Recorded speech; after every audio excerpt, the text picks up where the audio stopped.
are a magnificent creator. That is who you are. That's who you're made to be.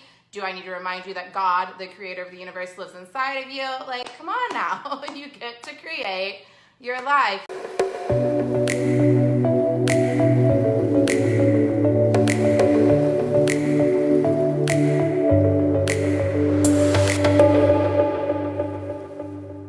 What I have to say about quantum leaping is it's way more simple than we have made it. It's not really that difficult of a concept. All that quantum leaping is elevating to a level that you eventually would have gotten to over a period of time as you follow the pace and course for your own life. You eventually would have gotten there. So all the quantum leap is leaping, you know, pretend it's levels. Pretend it's a video game and you're at level 20 and chronologically you'd go 21, 22, 23, 24.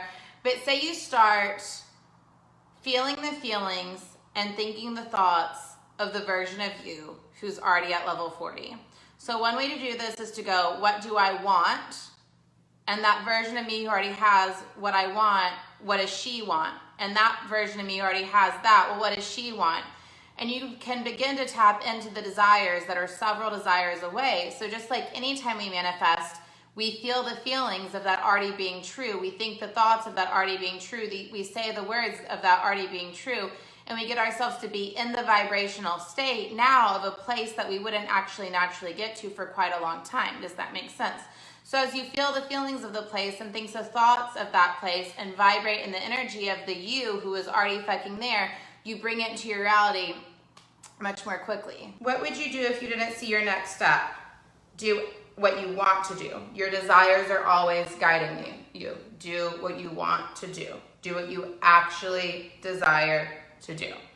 Your desires are from the divine. You don't have to wait on inspired action. You take inspired action. We are never waiting. We are moving. We are always moving.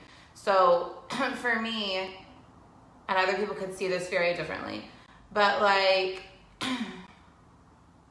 I want to say two things at once that are sound contradictory, but they don't feel contradictory inside. To me, there is a stillness within. There's a quietness within. There's a connection to myself continually. Yes, I believe in stillness. At the same time, it's that whole saying of bow your head but move your feet. Like, yeah, pray. Yeah, ask for guidance, but move. Do everything you know to do in the natural every day, trusting that more inspired action will show up. Who knows that we might need to be able to slow down. And maybe you can't slow down in your physical experience because you have a lot to do, but you can slow down in your inner world. You can slow down in your inner experience. You can slow down by tapping into the peace in your soul, right?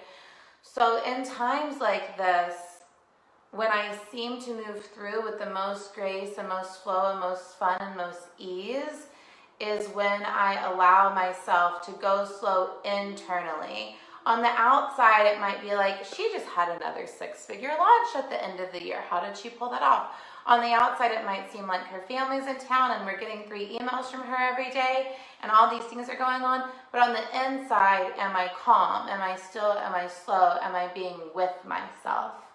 So when it gets really crazy on the outside, and it sometimes will, do you know how to tap into the calm place inside of you? And do you know how to be with yourself? And can you allow yourself to slow down no matter what anyone thinks? And often in spiritual circles, we talk about that meaning, you know, cancel the party and don't go to this thing and don't feel obligated to do it all. And sometimes that is really true. It's okay if you have to do that. But to me, it's not really that. It's that when you're taking really good care of yourself, and you're trusting yourself that you can do the thing. You're trusting yourself that you can run the business. You're trusting yourself that you can show up for the launch. You're trusting yourself that you're being guided. And from that place of knowing that I'm being guided, it all gets a lot easier. So there's nothing in the universe that doesn't love you or doesn't want you to have good things because you do. The universe is already behind it. Like, God already decided. The universe already decided. All the angels decided, the whole cosmic forces of the world decided, everyone is good with you having a good life. They're all behind it. You just have to agree with them. You just have to line up with them and allow yourself to receive. Does this make sense? So there we go. That's my feelings of that. You are worthy and deserving of your desires. Will action be required? Will effort be required? Will you have to do your part? Will you have to show up? Will you have to decide you want it again and again? Will you have to realign to being a vibrational match for it? Like, yeah, probably, but you're worthy. There's no worth in that. There's just a doing your part. There's just a taking your action. There's just aligning yourself. I think the work is coming back into a state, a mental, energetic, and emotional state where I know and believe and decide, and I'm already aligned with the thing I want. That is like truly, literally my only job is to like align with the thing I want.